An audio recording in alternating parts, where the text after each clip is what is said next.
Muy buenos días, bendiciones. La paz del Señor esté con todos ustedes. De manera especial, pues para mí un honor estar con ustedes una vez más. Como yo lo había expresado en la introducción, hoy vamos a tener una parte de esta clase que va a ser grabada en vista de un compromiso que se me ha presentado. Pero bien, lo interesante es que esta maravilla de la tecnología nos permite pues llegar por todos los medios y también compartir un tema que hemos venido dando seguimiento. Prácticamente ya después de hablar de lo que serían las 10 principales persecuciones en manos del Imperio Romano contra el cristianismo, es decir, el grupo de creyentes establecido en los primeros siglos. Ya vamos a hablar de cómo se detiene esa persecución y básicamente de un emperador que va a tener un papel bien relevante en todo lo que es la historia de la iglesia cristiana. Nos estamos refiriendo a Constantino, Flavio Constantino, conocido también como Constantino I, Constantino el Grande, un emperador romano que asumió su gestión en una Roma dividida. ¿Cuál era la situación de Roma en ese momento? Pues Roma estaba dividida en tres gobiernos que se disputaban el control absoluto, y en medio de esa Roma dividida, donde la situación del paganismo había arropado todo el imperio, es que llega este personaje, Constantino. Constantino que eh, es descendiente de una familia militar, su padre un gran combatiente y un joven muy destacado en su forma de pensar, pero también destacado en el mismo ejército, aunque no directamente comandando tropas, ni mucho menos, pero sí en lo que eran las tácticas de las guerras del momento. Entonces nos estamos nosotros situando a principio del tercer siglo. Estamos hablando ya 300, que Constantino va a entrar en función y básicamente en lo que compete al cristianismo, la última batalla que se libra y que enfrenta Constantino contra esos emperadores romanos divididos, la libra en el 312 después de Cristo. 312, muy cercano a una fecha muy importante para todo el mundo cristiano. Entonces, en esa batalla que se conoció como la batalla decisiva, eh, personas como Liciano, que era otro combatiente romano también que lidiaba otra fase, pues fue derrotado por mano de Constantino. Y es ahí en el 312, voy a citar esa fecha porque aunque pudiéramos hablar del nacimiento y todo eso, lo que nos interesa ya ver cómo asciende al trono Constantino, cómo asume el poder de Roma, y posteriormente también un elemento que se da en el 312. ¿Qué sucede en el 312? Bueno, se dice que en esa batalla que fue decisiva para que él se hiciera con todo el control del Imperio Romano, supuestamente, digo supuestamente porque historiadores relatan el hecho, historiadores lo que se ha conocido hasta como una leyenda. Es decir, que Constantino tuvo una visión donde él veía el símbolo de la cruz y una voz que le decía, con este símbolo vencerá, con este símbolo vencerá. Es lo que se comenta. Es decir, no es un hecho cierto, más que todo se convirtió en una tradición, en algo que se decía, pero no fue comprobado. Es decir, no hubo un testimonio, por ejemplo, que alguien le preguntara a Constantino qué te movió a abrazar la fe del cristianismo. No quedaron registros de que esa fuera la motivación, pero sí se menciona. Y historiadores como Eusebio, que más tarde vamos a ver el papel de Eusebio dentro del Imperio Romano, y de otros grandes estudiosos del quehacer bíblico, de la historia bíblica, vamos a darnos cuenta de todo eso. Pero decir que independientemente que haya sido esa o no la razón, debió existir una razón muy fuerte para que un hombre crecido en el paganismo romano, forjado por esa cultura romana, que era una cultura de mezcla, una cultura de sincretismo, una cultura donde todos los cultos a dioses falsos eran bienvenidos, donde habían tantos dioses como la cultura que se asumían. Entonces, debió existir una razón muy fuerte que hiciera cambiar el pensamiento, la manera de obrar de Constantino. ¿Ok? Entonces, él obtiene la victoria en esa batalla decisiva y termina asumiendo todo el control de Roma. En el 312 se produce esa batalla. Entonces, ya en el 313, que es el año que llama poderosamente la atención y una fecha muy relevante para todo el mundo del cristianismo, para todo el ámbito cristiano, el 313, porque es en el 313 que se va a lanzar este famoso edicto conocido como el Edicto de Milán. Es con el Edicto de Milán. Milán, como todos sabemos, una ciudad romana, una ciudad que al día de hoy permanece y una ciudad caracterizada por ser exquisita en gastronomía. De hecho, había una marca muy famosa, esto un paréntesis, había una marca muy famosa de espagueti que circulaba en Santo Domingo y en muchos países latinoamericanos, que es de nombre Milano. Milano porque provenía de esa ciudad de Milán. ¿Ok? Entonces, el edicto de Milán, ¿qué hace el edicto de Milán? O se le conoce también como el edicto de la apertura. Se legaliza el culto cristiano. Se legaliza el culto cristiano y se detiene la persecución contra los creyentes. ¿Sí? Prohibida, no más persecución, no más muerte a los cristianos, no.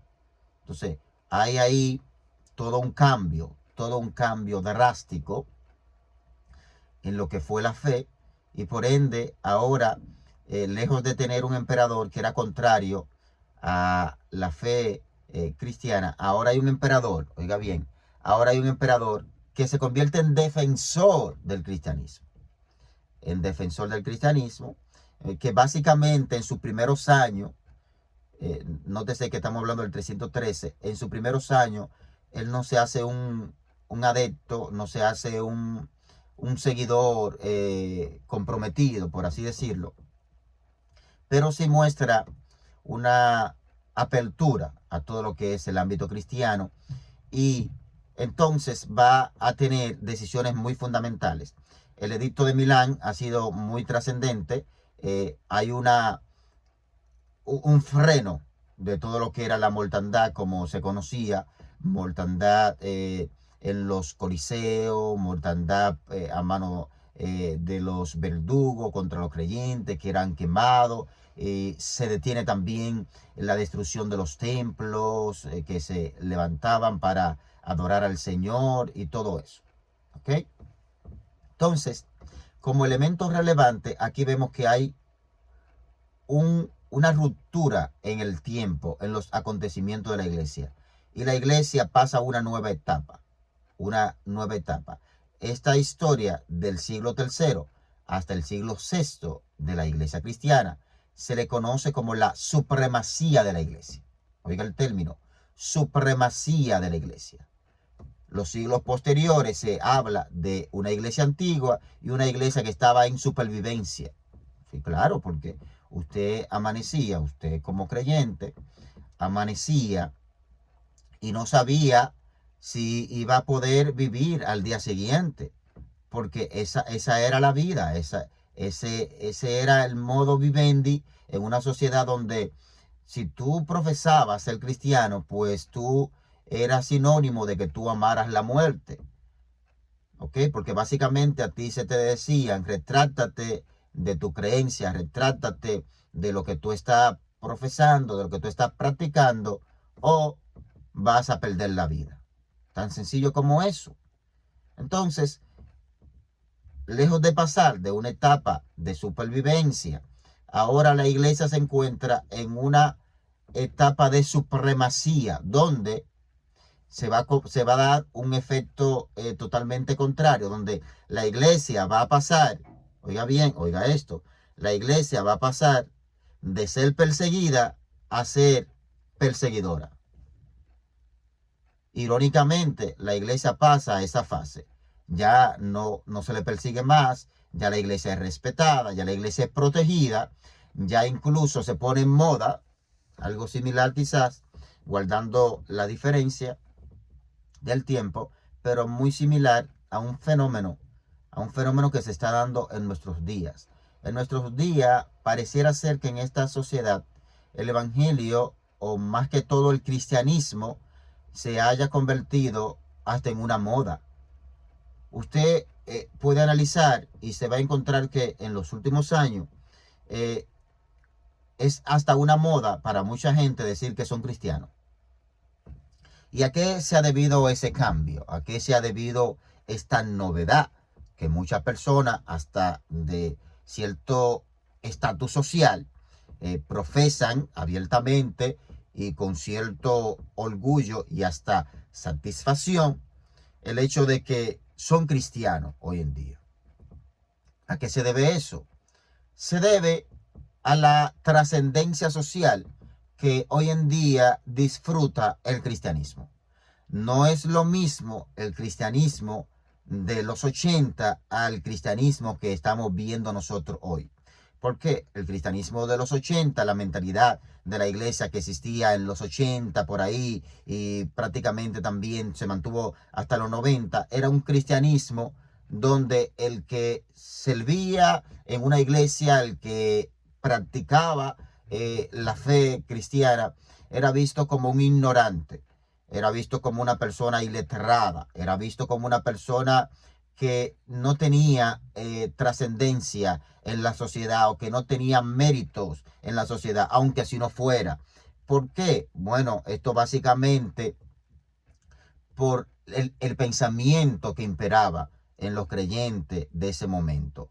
Ahora, en este siglo XXI, usted ve todo un despertar de que de personas, quizás funcionarios de X gobierno, que profesan ser cristianos, pero intelectuales destacados en diversas áreas que profesan ser cristianos y lo dicen con mucha libertad hoy. ¿Por qué? Porque hoy en día ya ser cristiano no es sinónimo de ignorancia. Ser cristiano no es sinónimo de que usted sea iletrado. Eso tiene su pro y su contra. ¿Okay? Eso tiene su punto positivo, pero también tiene su aspecto negativo. ¿Por qué?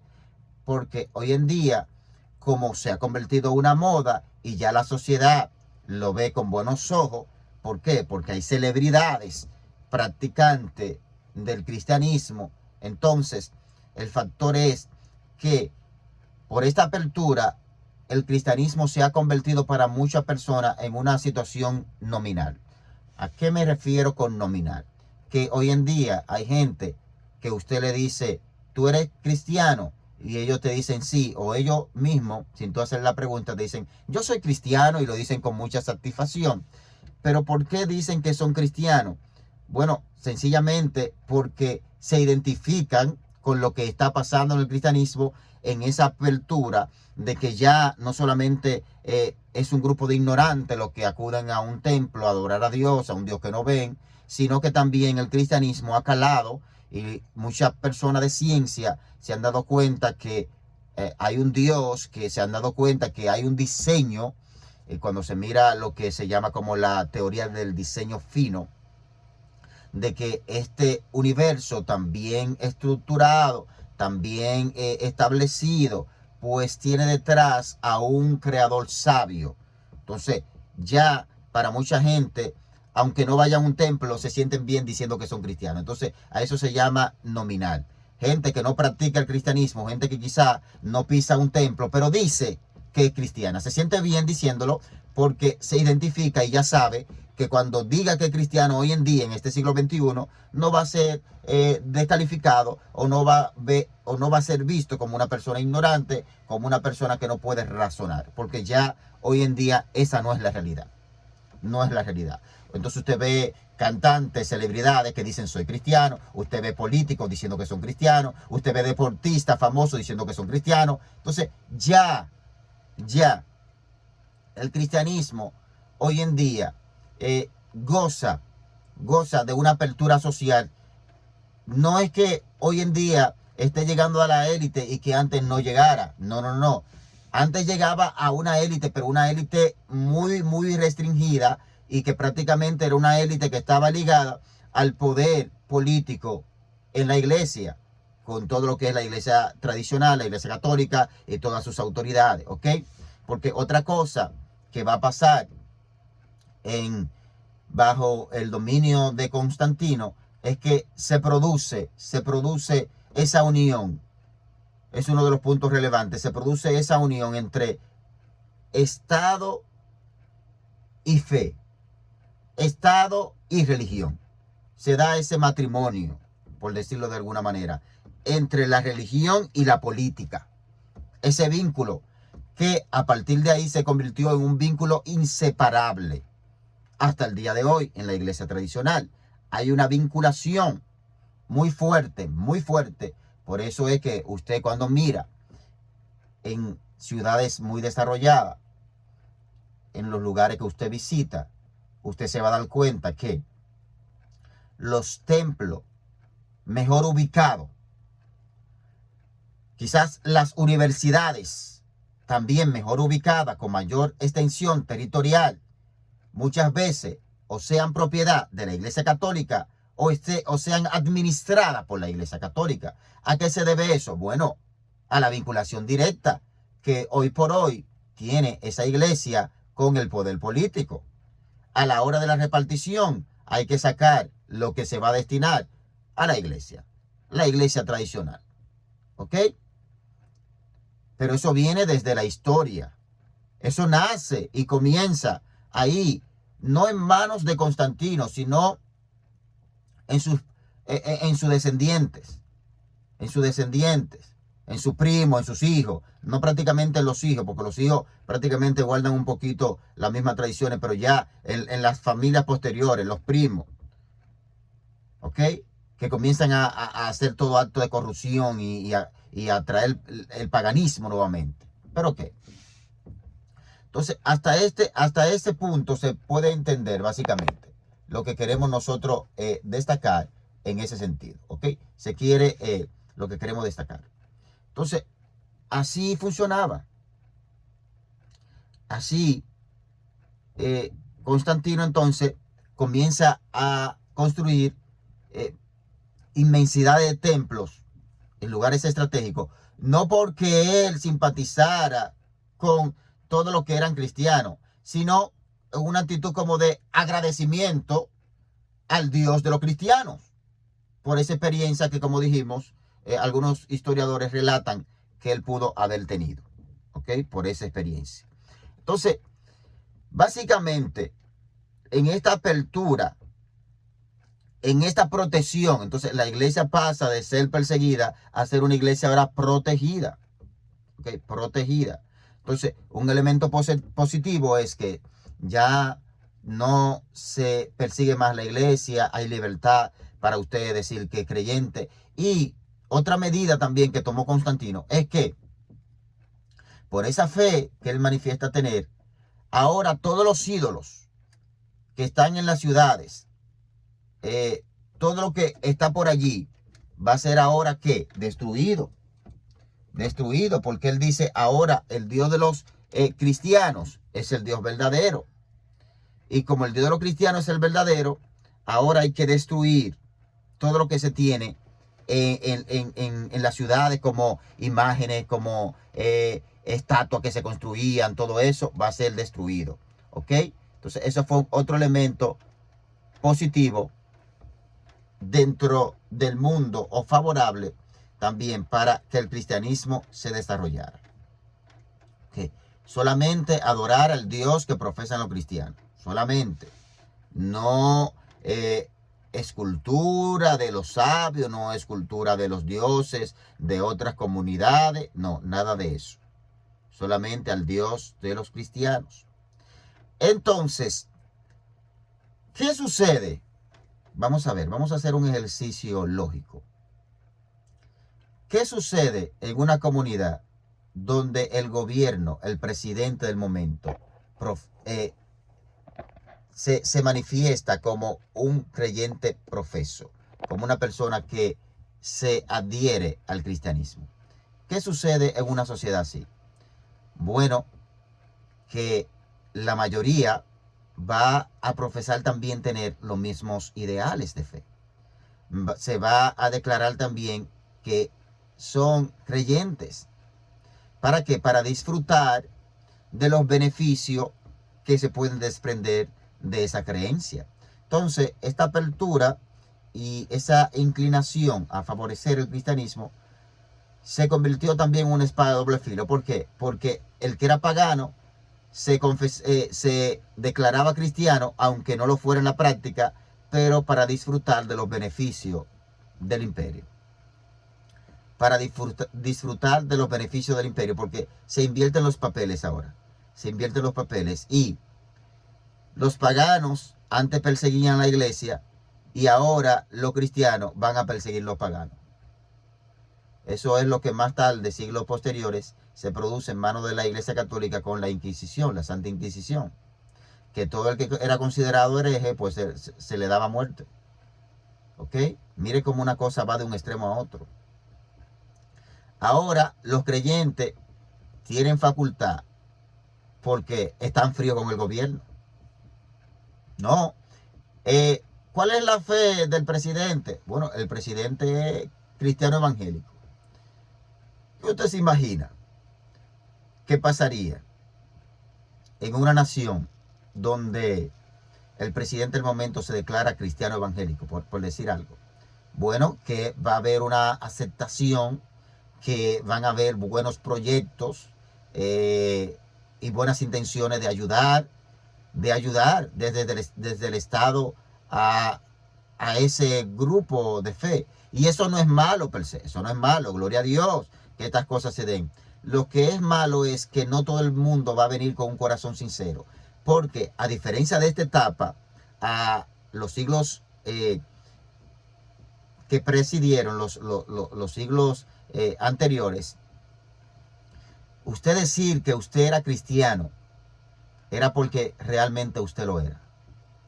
O sea, nadie que no estuviera seguro de su fe, que no estuviera seguro del Cristo al cual estaba sirviendo, iba a decir en ese momento que era creyente.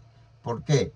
Porque equivalía, usted decir que era creyente en ese tiempo equivalía a usted estar dispuesto a morir. Pero ahora, si el emperador de momento respalda esa condición, esa fe, pues entonces todos vamos a sentirnos protegidos porque él también es del grupo. ¿Ok? Entonces, como medida positiva, esa también Constantino se preocupó, y aquí le decía que entran personajes como del calibre de Eusebio, uno de los historiadores más reconocidos del cristianismo, juntamente con Josefo, con Flavio Josefo. Entonces, ¿cuáles eran los asesores directos de Constantino? Gente creyente. Gente conocedora cabalmente de la práctica religiosa, del mundo cristiano. ¿Ok? ¿Para qué? Para él tomar buenas decisiones, para él guiarse dentro de los cristianos y todo ese mundo. Y usted ve que las grandes basílicas y grandes templos que se hicieron fueron construidos por Constantino, el mismo que fundó también la ciudad de Constantinopla en honor a su nombre. ¿Ok? Entonces Constantino va a tener como elemento positivo también todo un despertar hacia la estructura, hacia la organización de la doctrina.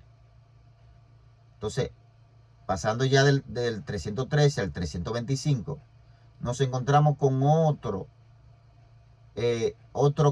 acontecimiento interesante y muy relevante. Nos referimos a el Concilio de Nicea. El Concilio de Nicea en el 325. ¿Cuál fue la razón de ser del Concilio de Nicea?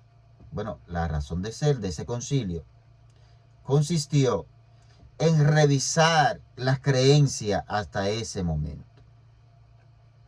En revisar las creencias hasta ese momento.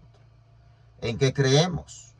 Porque en esos tiempos ya se había infiltrado lo que era una corriente de fe conocida como el arrianismo. Arrianismo. ¿Qué planteaba el arrianismo? Bueno, el arrianismo decía: Jesús es más que el hombre, pero menos que Dios. Diga, como lo planteaba el arrianismo. Es decir, Jesús es superior a los hombres, pero Él es inferior a Dios. Se le conoció a esa tendencia de pensamiento como el arrianismo. ¿Ok? Entonces, ¿qué ponía, qué descartaba esa posición?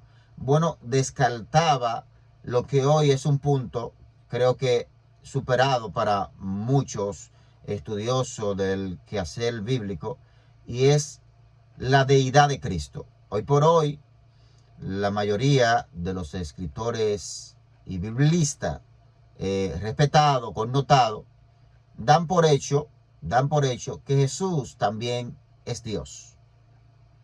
Es lo que se conoce como la deidad de Cristo. Y no es cierto entonces que Jesús sea inferior a Dios. No, Jesús es Dios. La Biblia habla de que Él y el Padre uno son. ¿Ok? Pero la Biblia también habla de la eternidad de Cristo. Eternidad de Cristo. El Evangelio de Juan, capítulo 1, verso 1, va a establecer con una base muy sólida esta realidad. ¿Qué dice ese verso 1 del Evangelio de Juan? Bueno, dice lo siguiente: en el principio era el verbo. Dice, el verbo, esa palabra creadora, existió en el principio. Y ese verbo se hizo carne. Cuando dice el verbo, el término griego para esa palabra verbo, en el principio era el verbo era con Dios, y el verbo era Dios, nótese, y el verbo era Dios. En la versión que usamos nosotros, generalmente la Reina Valera y otras versiones, esa palabra Dios es una D mayúscula. Dios, refiriéndose al Dios absoluto, al Dios supremo. En otras versiones, como versiones de Testigo de Jehová y otras versiones, esa palabra Dios es una D minúscula. Es la misma que se usa para Dios pagano, dioses paganos, tratando de descalificar la deidad de Cristo. Esa es la intención que hay detrás de esa D minúscula. Ok, pero nótese el pasaje. El término griego que hay detrás de esa palabra verbo, que implica acción, es logos. En el principio era el logos. En el principio era esa palabra que creaba. Era el conocimiento. ¿Refiriéndose a qué? A que Jesús existió desde la eternidad y hasta la eternidad. ¿Ok? De hecho, como Juan lo dice, las versiones más apegadas al original, en ese capítulo 1, verso 1 de Juan, en vez de usar el principio, no usan esa palabra en el principio, sino que lo dicen de la siguiente manera: en la primera eternidad era el verbo. Oiga cómo va el cambio de principio a primera eternidad. en la primera eternidad. ¿Por qué no habla de principio? Porque Dios no tiene principio. Él no tiene principio, pero Él tampoco tiene fin. Dios no está limitado a espacio de tiempo. El tiempo es una faceta humana que Dios crea para tratar con el ser humano, porque es también algo de lo que implica el vaciamiento divino, algo que va a implicar esa kenosis que se realizó, ese vaciamiento, esa humanización del Dios Todopoderoso, que el apóstol Pablo lo exalta como uno de los actos de mayor humildad, el cual, siendo igual a Dios, no escatimó el ser igual a Dios como cosa a que aferrarse, sino que se despojó a sí mismo, se despojó. Esa palabra despojarse es lo que se conoce en el aspecto teológico como kenosis, vaciamiento divino. El Dios Todopoderoso se humaniza. Ese es el grado más absoluto de humildad que la palabra de Dios pueda contener. No escatimó el ser igual a Dios como cosa a que aferrarse. Óigase bien. Entonces, la deidad de Cristo en la palabra es hoy por hoy un tema que en círculo serio no es discutida. Se da por hecho. Pero el arrianismo planteaba en ese momento que no, que Jesús era más que el hombre, pero menos que Dios. Ok, hoy en día ya nosotros sabemos que Jesús es Dios. Jesús es Dios. Eso está más que demostrado en la palabra. Ahora bien, en ese concilio de Nicea, todos esos puntos que chocaban fueron analizados. Y en el concilio de Nicea se reconoció esa deidad de Cristo. Sí, la mayoría reconoció esa deidad de Cristo. Okay. Otra cosa que se hace en el concilio de Nicea, de ahí salen también organizar los días festivos religiosos. Los días festivos.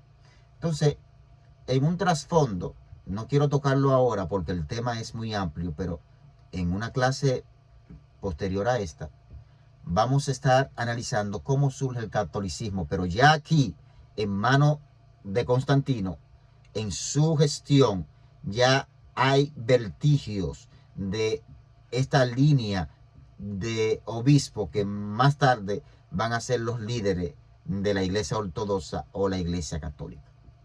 ¿Ok? Ya ahí viene mezclado. Y en esos concilios también ya hay esos pensamientos.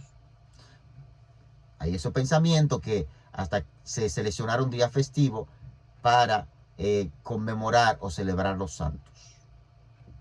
La mentalidad de que ya vienen de ese concilio. Pero también la Semana Santa, la famosa Semana Santa que nosotros tenemos en nuestras sociedades occidentales hasta el día de hoy, también salió del concilio de Nicea. La primera luna, ¿cuál era la lógica para celebrarla? La primera luna posterior a la primavera. Ahí entonces, el primer viernes que caiga en esa primera luna, luna nueva, va a ser el Viernes Santo. Y ahí entonces se instauró. Pero también se instaura como una medida, porque así lo dispone Constantino también, la adoración en el domingo. La adoración en el domingo, porque se pasa un edicto para que no sea laboral. Oiga cómo viene ya todo esto. Todo esto. Pero hasta ese momento es importante decir que estamos ya transitando 325 por ahí. Constantino hasta ese momento profesa y apoya el cristianismo, pero es en el 337 que él se bautiza. 337, ya muy cercano a su muerte. ¿Ok? Pero hasta ese momento el cristianismo no es la religión oficial de Roma. Hasta ese momento no. Hasta ese momento no. ha sido proclamado. Y de hecho, no es en la mano de Constantino que el cristianismo se proclama como la religión oficial del Imperio Romano. No es hasta ese momento. Es en el 380. ¿Ok? Es en el 380 que se proclama como la religión oficial de Roma. Bien. Ahora bien, en una síntesis, viendo este gobierno de Constantino, podemos decir que tuvo sus aspectos positivos, pero también muchos aspectos negativos. Muchos aspectos negativos. Como positivo, se destaca el más relevante. ¿Cuál? Bueno, detener la persecución de los cristianos. Detener. Declarar legal el cristianismo y las reuniones de los cristianos. El cese de las muertes. Ese es el punto más positivo. ¿Ok? Otro punto positivo, el desarrollo y la apertura. Construcción de templos, todo eso, respaldo. Un punto favorable para el desarrollo del cristianismo. Los concilios que se van a realizar para analizar las doctrinas es un aspecto también muy positivo. Pero, pasando al plano de los aspectos negativos, hay que mencionar lo siguiente.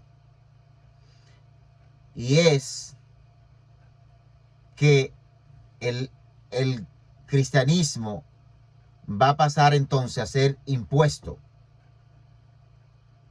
Usted tiene que ser cristiano. Cuando bíblicamente nosotros sabemos que eso no funciona así. Como era algo que era impuesto, nadie se iba a rehusar y hasta los paganos entraban ahí, entren todo. Gente que seguía con sus adoraciones a sus ídolos, gente que seguía con sus adoraciones a sus imágenes, gente que seguía en todo eso. En todo eso, pero que decía ser cristiano para no tener la ira del emperador, no sufrir esa ira.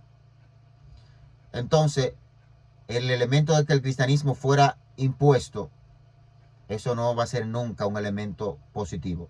Nótese que esa nunca ha sido la idea de Dios.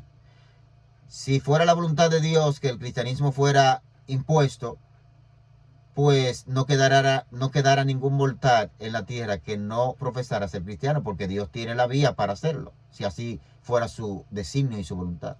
No, pero el cristianismo es una manera de vida que tiene que ver con la convicción, tiene que ver con la fe.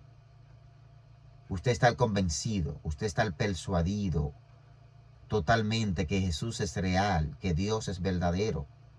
¿Ok? Entonces, cuando usted está convencido, a usted difícilmente se le pueda mover de su fundamento, porque usted no vino por un miedo. Usted no vino porque si no sigo la fe cristiana, el emperador me va a mandar a la cárcel. No. Usted no vino porque lo están asustando. ¿Qué es lo que pasa hoy en día incluso? Sucede que mucha gente viene a servir a Cristo, pero viene a servir a Cristo con fines equivocados. ¿Cuáles son los fines equivocados? Bueno, usted viene a servir a Cristo porque escucha que esto es como una especie de banco, que si usted le sirve a Dios, Dios le va a hacer rico. Usted sabía que se está enseñando eso equivocadamente y que mucha gente viene a servir a Cristo porque piensan que si le sirvo a Cristo ya voy a dejar de ser pobre para ser millonario. Sí, porque eso se enseña.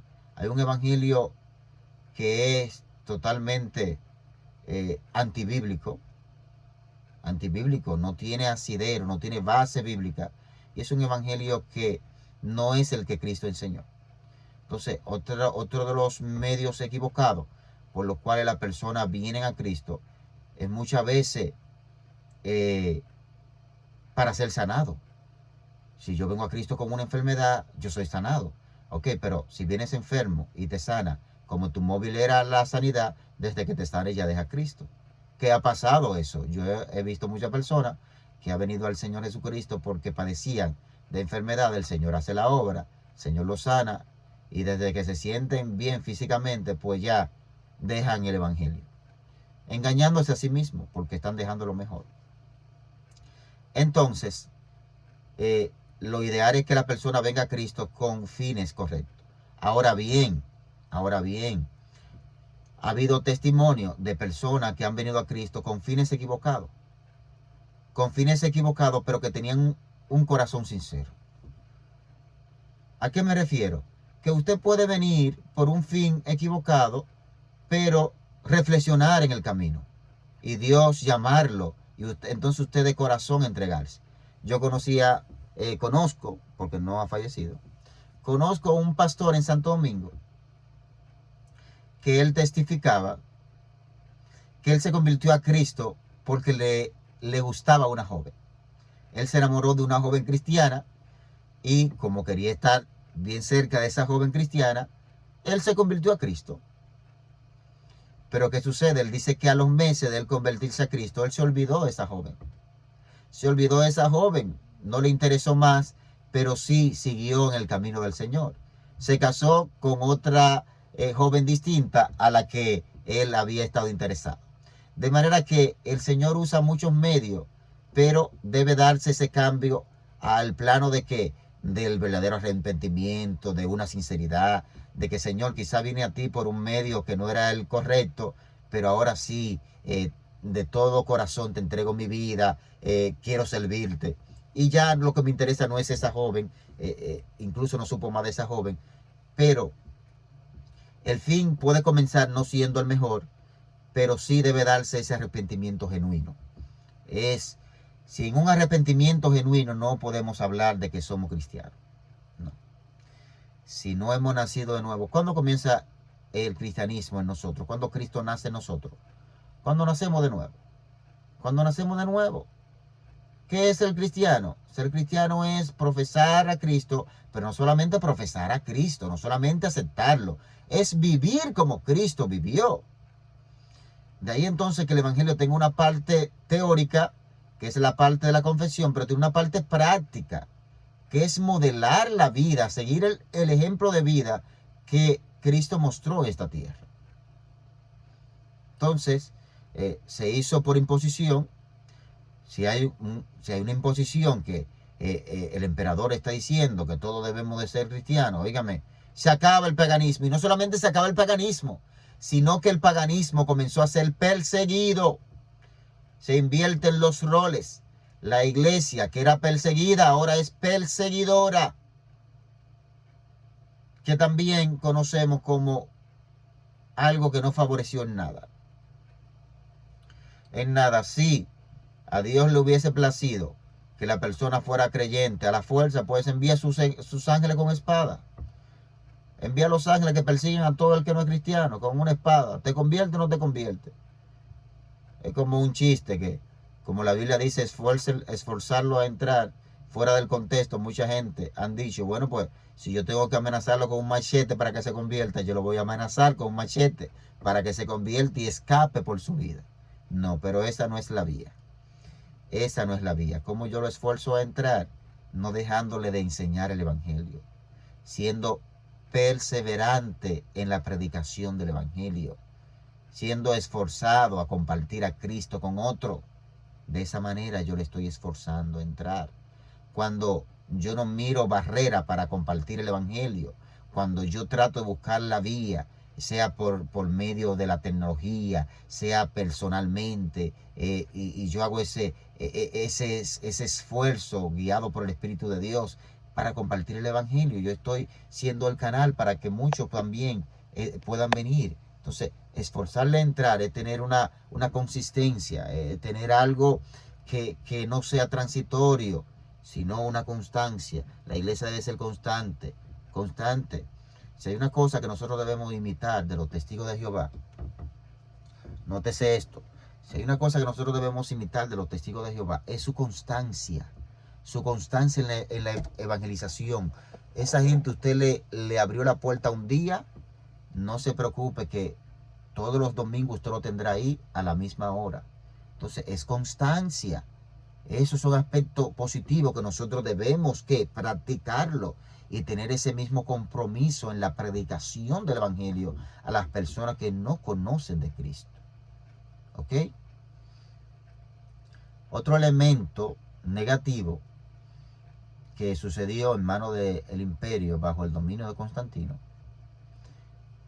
es que se proclamó también la Mariología, la adoración a María. La adoración a María comienza desde el mismo imperio guiado por Constantino. Mariología se llamó. ¿Por qué se dio esta Mariología? Esta adoración a la Madre de Dios, como se le llama. Bueno, porque el cristianismo pasó a ser un sincretismo. ¿Qué es un sincretismo? Una mezcla entre lo pagano y lo sagrado. Ahí estaban todos. Entonces, esos paganos que decían ser, entre comillas, cristianos, querían seguir adorando imágenes. Y entonces, ¿qué idea llevaron? Mira, hay que adorar ahora a la Madre de Dios, a María, como la Madre de Dios. Entonces se hicieron todas esas imágenes de la Virgen y todo eso. Entonces se instauró el culto a María. Mire de dónde viene la cosa. Mire por qué hoy en día, hoy por hoy, el símbolo central de la adoración a imágenes en la Iglesia Católica reposa ¿dónde? En María, la Madre de Dios, como se le ha calificado y todo eso. ¿Ok? Sabemos, no es que aquí estemos desmeritando, no es que aquí estemos restando valor o importancia al papel esencial que tuvo María. No, nunca. María es un ejemplo a seguir por todas las mujeres, un ejemplo de santidad, un ejemplo de seguir profundamente las enseñanzas de Jesús, un ejemplo de sacrificio, todo lo que usted quiera, pero no que merezca adoración, porque ni los ángeles del cielo, cuando se le va a dar adoración, la aceptan o la reciben. No. Entonces, mis amados hermanos, el culto a María como enseñanza central del catolicismo viene ya desde el tercer siglo. Todo eso se instauró. Y ahora, ¿qué pasaba? Ahora no estaban las estatuas de los emperadores en las ciudades principales, pero sí estaban las imágenes de María en las principales ciudades y en los templos que se construían.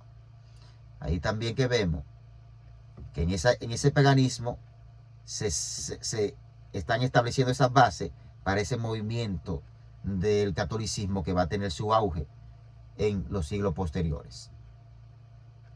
Así pasó a ser. Entonces, una iglesia casada con el Estado. Fue una iglesia que se corrompió. La corrupción se hizo más creciente después de la muerte de Constantino. ¿Qué sucede después de la muerte de Constantino? Bueno, después de la muerte de Constantino, él tuvo 3 hijos. Entre los hijos se disputan el trono, y Constancio II toma el poder. Él sigue básicamente en los lineamientos, pero ya con una distancia, no tanto como el padre tan cercano, sino con una distancia. ¿Ok? Y posteriormente a él, al hijo de Constantino, sube al trono el primo del hijo, que proclama nuevamente a Roma como un imperio pagano. Se le da de nuevo rienda suelta al paganismo. Totalmente. ¿Para qué? Con la idea de ¿qué? De volver a la antigua Roma. Volver a esa antigua Roma que se deleitaba en su pecado. Esa antigua Roma que maltrataba.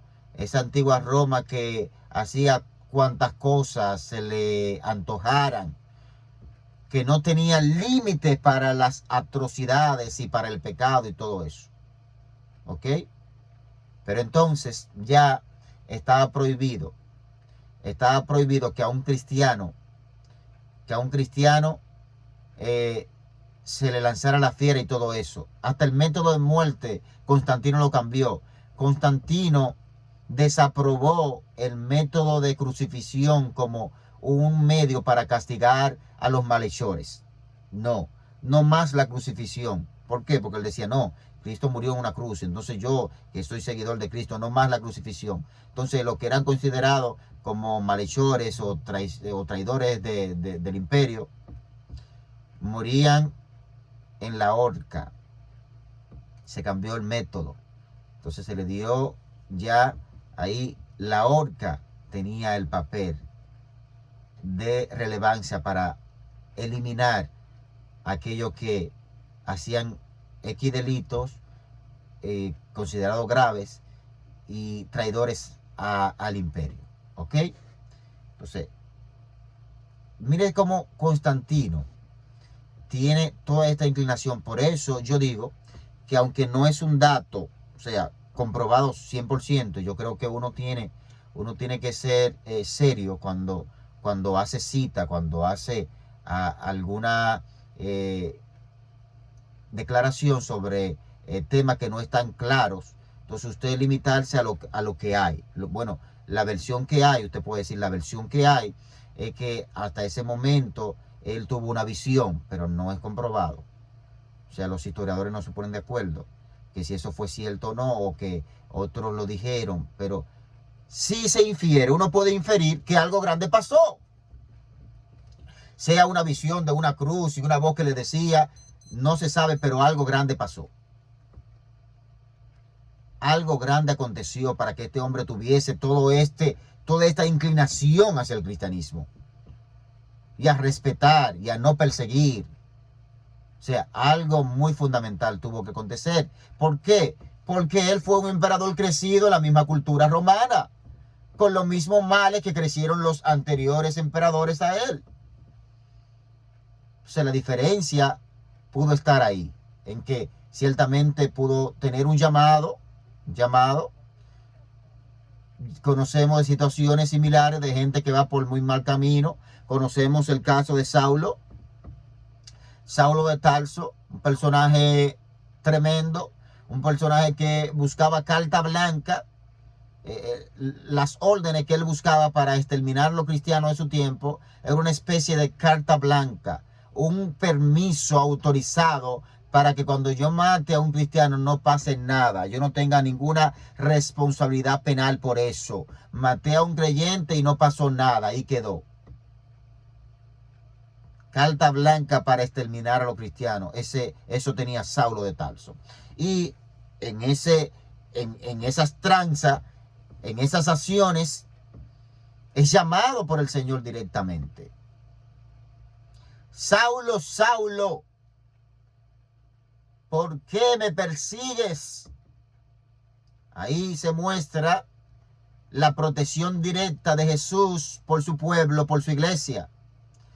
Él es la cabeza, nosotros somos el cuerpo.